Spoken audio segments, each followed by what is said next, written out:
ciri sifat pemuda Ashabul Kahfi pertama, fitsyatun. Yang pertama, dia mesti muda. Mohon maaf bapak-bapak yang tua-tua. Iktibar yang ingin diambil, walaupun engkau seekor anjing, hina, najis, kotor, tapi kalau engkau berdekatan melayani orang soleh, engkau akan dicatat dalam Al-Quran. Apa? Iman tidak membuat engkau berduka, pujian tidak membuat melambung, hinaan tidak membuat murung. Kalau pujian membuat engkau cerah, tiba-tiba hinaan membuat engkau down, berarti engkau belum beriman. Tidak ada beda di dalam pandangan matamu between lovers and haters.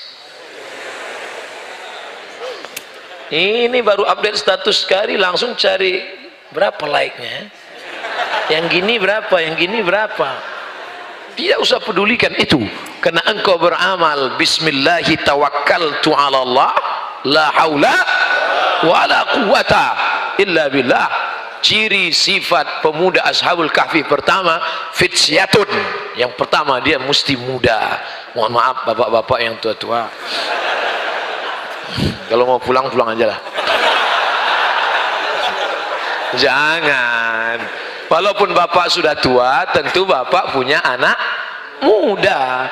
Yang nggak punya anak muda, paling nggak punya bini muda. Maksudnya yang tua meninggal. Ibu, mak. Tuntan, kumaha tuh, damang.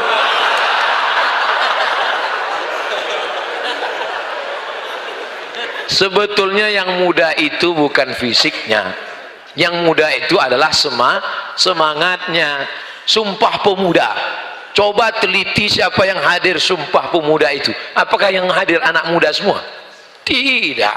Yang hadir itu orang-orang tua tapi jiwanya muda. Kadang-kadang kita melihat ada anak muda tapi isi di dalam panti jompo, bawaannya mau mati, letoy, duduk di kantin lontong sayur sampai dingin. Pas ditanya, dek, kok nggak dimakan? Lagi galau, Bu. La ilaha illallah Muhammad Rasulullah. Saya aja yang sudah tua begini, duduk saya di kantin, kenapa kamu galau? Dia nggak balas SMS, WA nggak dibalas, telepon nggak diangkat, SMS didiamin aja. Akhirnya saya susah. Saya aja yang sudah tua, tidak ganteng, kurus, hitam, duduk 5 menit di kantin, bolak-balik anak-anak gadis itu lewat aja. Ciri yang pertama, jiwanya muda. Yang kedua, di dalam dirinya ada iman. Iman itu yang membuat engkau tidak percaya astrologi. Ini anak muda masih percaya astrologi. Mohon maaf ya, yang kita nggak jadi nikah. Kenapa? Ternyata setelah saya teliti, bintang kamu Pisces ikan, sedangkan aku Taurus kambing. Nampaknya kambing kalau dekat-dekat ikan masuk angin. La ilaha illallah. Engkau masih percaya dengan ikan. Engkau bisnismen, entrepreneur, datang lawan bisnismu ngajak, gimana bro, deal pagi ini? Bentar ya, buka laptop dulu, langsung www.ramalan.com. Gimana letak imanmu? Di mana letak tauhidmu? Tauhidmu berkata la ilaha. Tidak ada pohon rindang, tidak ada bukit yang tinggi, tidak ada danau yang ada penunggunya, tidak ada berkawan dengan setan. Ini anak muda masih berkawan dengan setan. Pakai kris kecil ini, letakkan di dalam dompet, nanti kau punya percaya diri. Kalau mau menghadap jenderal-jenderal, mau menghadap pejabat-pejabat, mau menghadap orang-orang besar, masukkan di dalam dompet. Rupanya salah pasang, pas duduk patah, tertusuk pantat. Baru tahu tidak ada itu semua, itu benda saja. Ngapa orang membesarkan benda? Bila anda lahir bulan Mei, batu yang cocok untuk anda, pakailah batu rubi berwarna merah, maka aura merah anda akan bangkit, wajah anda akan merah, biji mata anda akan merah. Kalau cuman biji mata merah, ikan busuk pun merah. Tidak usah lagi percaya dengan itu semua. Islam datang menafikan Lata, Uzza, Manat, Hubal, Jibti, Tagut, Naham. Semuanya tidak ada apa-apanya. Yang ada kuasa hanya Allah Subhanahu wa ta'ala. Tapi nanti jangan gara-gara ini pulang dari sini besok kuliah nggak mandi pagi. Ditanya sama dosennya, kamu nggak mandi? Allah tidak memandang fisik kita, yang dipandang Allah hanya hati kita. Ini namanya meletakkan dalil tidak pada tempatnya. Makanya ketika kita melihat wajah kita di cermin, apa yang kita katakan? Allahumma kama hasanta khalqi fahassin khuluqi. Ya Allah, sebagaimana sudah kau perbaiki bentuk fisik wajah tubuhku, maka perbaikilah akhlak budi pekerti hatiku. Alhamdulillah subuh ini dua-duanya sudah baik. Fisiknya sudah bersih, badannya sudah bersih, pakaiannya bersih. Anak muda semuanya bersih. Fityatun, anak muda. Fisik, anak muda itu fisik. Amanu, mental. Dua-duanya baik. Fisiknya bagus, mentalnya bagus. Pak Ustadz, kami ini anak muda, tapi rasa-rasanya berat Pak Ustadz. Kenapa berat? Hawa nafsu Pak Ustadz. Ya, anak muda ya ada hawa nafsu. Kakek-kakek 70 tahun aja ada hawa nafsu. Ada hawa nafsu. Jadi gimana mengendalikan hawa nafsu ini Pak Ustadz? Alimu auladakum as-sibahah, berenang. Warrimaya, memanah. Warukubul khail, menunggang kuda. Alhamdulillah ketika saya datang ke Bandung, diajak oleh Agim menunggang kuda. Itulah yang paling mengerikan. Sengaja dicarikan kuda yang udah pensiun, udah nunggu sakratul maut. Karena kalau kuda yang masih muda dia melompat, dalam hati saya, ya Allah jangan sampai kuda ini melompat. Kalau sampai dia melompat jatuh, sakitnya nggak seberapa, malunya. Apalagi streaming seluruh Indonesia nonton. Makanya begitu turun, alhamdulillah selamat. Saya tanya, berapa kuda yang paling murah? 70 juta. Makanya yang belum bisa naik odong-odong aja dulu. Udah mahal Pak Ustadz, berkuda ini mahal. Oke, pelajaran yang pertama, fisiknya sehat, anak-anak muda. Pelajaran yang kedua, imannya kuat. Pelajaran yang ketiga, karena fisiknya dijaga keseimbangan, balance, maka hidayah datang kepada mereka. Pelajaran yang keempat, anak muda yang di dalam gua itu sendirian atau ramai-ramai? Ramai-ramai. Mereka beramai-ramai di dalam. Ramai, apa maknanya? Membuat komunitas. Pelajaran yang keempat dari Ashabul Kahfi, mereka punya komunitas. Saya jauh berjalan, banyak dilihat, lama hidup banyak dirasa, berbagai macam tempat tausiah ceramah, macam-macam model anak muda. Ustaz Somad, kenalkan diri, nama saya Fulan bin Fulan. Berasal dari mana? Dari komunitas Jombloan Sejati. Mantap. Saya Pak Ustadz, dari mana? Dari komunitas anak muda tanpa tato.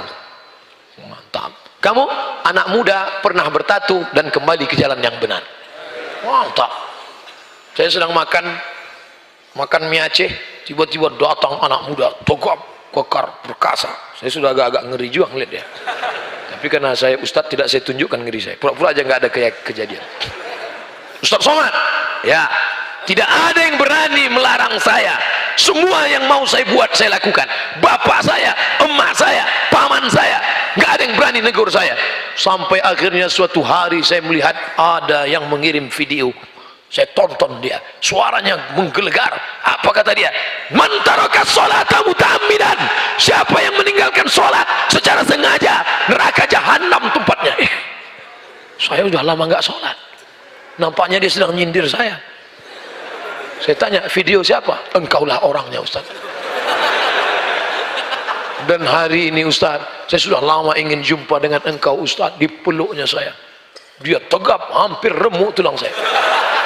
Engkaulah orang. Tunggu sebentar, habiskan dulu mie Aceh ini. Sekarang Ustaz, saya membuat komunitas anak-anak muda yang bertato, taubat di jalan Allah, dan kami menemukan alatnya. Anak-anak muda yang punya tato, kalau mengiring, ternyata ada laser untuk menghilangkan tato-tato itu. Di tempat kami harga diskon. Karena komunitas kami Pak Ustaz. Jadi orang-orang tua yang malu Bayangkan mau pergi ihram, pakai kain ihram kan mesti ditutup itu, mesti dibuka, tiba namanya, yang sebelah kiri ditutup, sebelah kanan dibuka. Ada gambar ular kobra, kan malu. Labbaik Allahumma labbaik, labbaik Allahumma labbaik, innal hamda wan ni'mata laka wal mulk la syarika lak. Orang semua nengok Ka'bah, yang di dekat kita nengok tatu. Dulu waktu masih muda tatunya ular kobra, setelah tua kena diabetes meletus, kurus, jadi kulit keriput, jadi cacing pita. Dulu gambar burung Garuda yang mau menyambar ular di tengah laut, burung Garuda sedang turun ke bawah, tapi karena sudah kulitnya mengkeriput, gambar burung puyuh. Alhamdulillah ada alat itu menghilangkan pakai laser,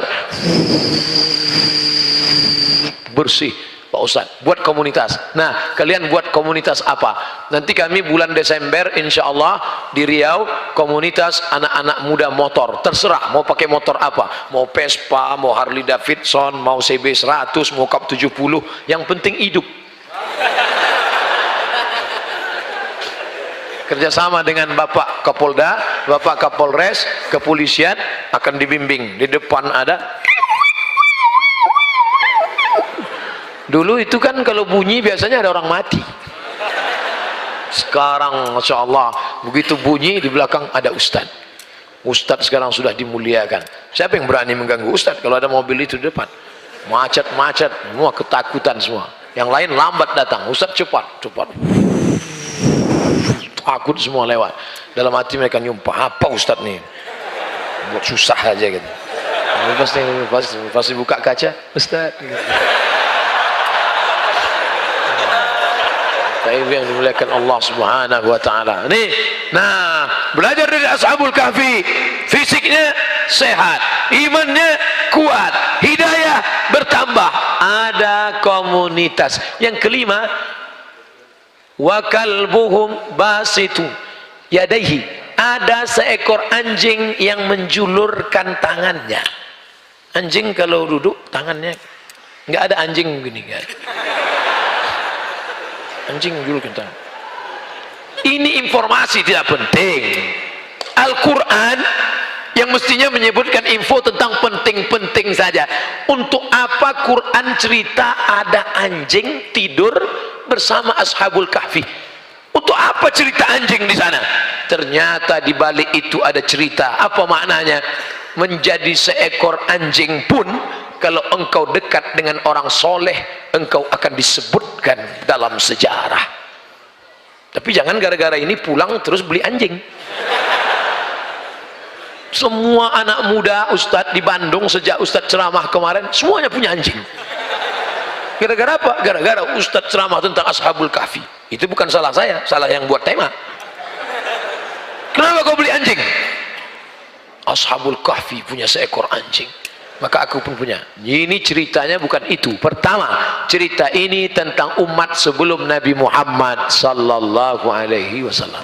Iktibar yang ingin diambil, walaupun engkau seekor anjing, hina, najis, kotor, tapi kalau engkau berdekatan melayani orang soleh, engkau akan dicatat dalam Al-Quran.